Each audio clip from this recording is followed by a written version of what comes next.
प्रीति सम्राट है। मेरी कहानी का शीर्षक समुद्र मंथन है। सावन का महीना जिसे श्रावण मास भी कहा जाता है। इस महीने में विश्व का सबसे बड़ा मंथन समुद्र मंथन हुआ था। समुद्र मंथन विश्व के सबसे पहले युग त्रेता युग में हुआ था। त्रेता युग में एक ऋषि थे जिनका नाम दुर्वासा था। ऋषि दुर्वासा ने इंद्रदेव की पूजा से प्रसन्न होकर उन्हें एक फूलों की माला दी। फूलों की माला की अद्भुत सुगंध से प्रभावित होकर मधुमक्खियां भिनभिनाने लगी और हाथी ने माला तोड़ दी।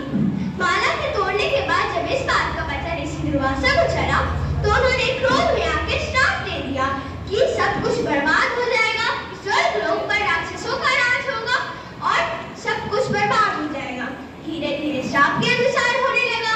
चारों तरफ हाहाकार मच गया।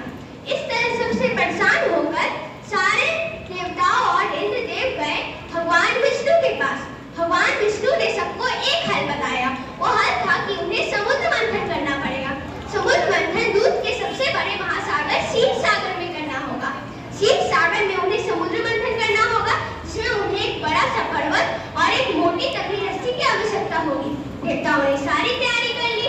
जैसे ही उन्होंने समुद्र मंथन करना शुरू ही किया था, भगवान विष्णु बोल पड़े कि आप सभी अकेले नहीं कर सकते, आपको राक्षसों का भी साथ चाहिए होगा।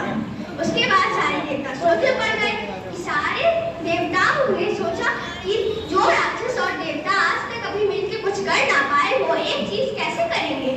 फिर इंद्रदेव सारे देवताओं को लेकर पहुंचे असुरों के राजा बलि के पास। असुरों के राजा बलि के पास पहुंचने के बाद उन्होंने उन्हें बताया कि हमें मेरी ये परेशानी है। उन्होंने कहा कि मेरा इसमें क्या फायदा। उन्होंने कहा कि समुद्र मंथन से अमृत निकलेगा। तो वो एक शर्त पे राजी हो गए कि अमृत राक्षसों और दानवों में बराबर बनेगा। उसके बाद सब कुछ हो जाने के बाद राक्षस और दानव ने शुरू किया समुद्र मंथन। समुद्र मंथन शुरू हो जाने के बाद 13 दिन तक लगातार हुआ। उसके बाद निकला उसमें से विश्व का सबसे जहरीला विष हलाहल, जिसे ना देव पी सकते थे ना असुर पी सकते थे। फिर सबने मिलकर प्रार्थना की और भगवान शिव को बुलाया। भगवान शिव के आने के बाद उन्होंने एक बार में सारा हलाहल पी लिया। उसके बाद आई मां पार्वती, जिन्होंने शिव जी के कंठ पर हाथ रखा और विष को नीचे ना जाने दिया। इससे शिव जी के प्राण बच गए। उसके बाद और 13 रत्न निकले। फिर निकला अमृत, से छल कपट करके राक्षसों ने हथिया लिया।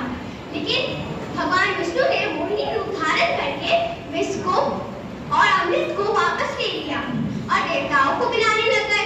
ये सब देख के एक राक्षस बोला कि हमें तो अमृत नहीं मिलने वाला है, मैं जा रहा हूँ एक देवता के स्थान पे बैठने। उसके बाद वो जाके देवता के स्थान पे बैठ गया। भगवान विष्णु जैसे उसको अमृत ला रहे थे, उन्हें शक हुआ कि ये असुर है, देवता नहीं। उन्होंने अमृत पिलाना बंद किया और सुदर्शन चक्र से उसका गला कलंक कर दिया।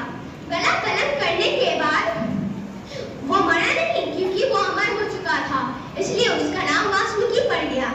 उसके बाद समुद्र मंथन खत्म हुआ। ये सारी की सारी घटनाएं सोमवार के दिन हुई थी, इसलिए सावन का महीना जिसे श्रावण मास भी कहा जाता है, इस दिन सोमवार के दिन व्रत रखना बहुत ही शुभ माना जाता है। अब मैं आपको समुद्र मंथन के बारे में 3 महत्वपूर्ण बातें बताऊंगी। पहला, समुद्र मंथन में जिस रस्सी का प्रयोग किया गया था वो और कोई नहीं, स्वयं नाग देवता वासुकी थे, जिनका स्थान शिव जी के गले में है।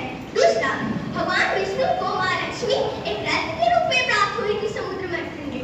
तीसरा, समुद्र मंथन में सबसे बड़ा इश्तेहार था भगवान विष्णु का, जिन्होंने करुणा अवतार धारण करके बहुत समय तक समुद्र मंथन के पर्वत को संभाले रखा था।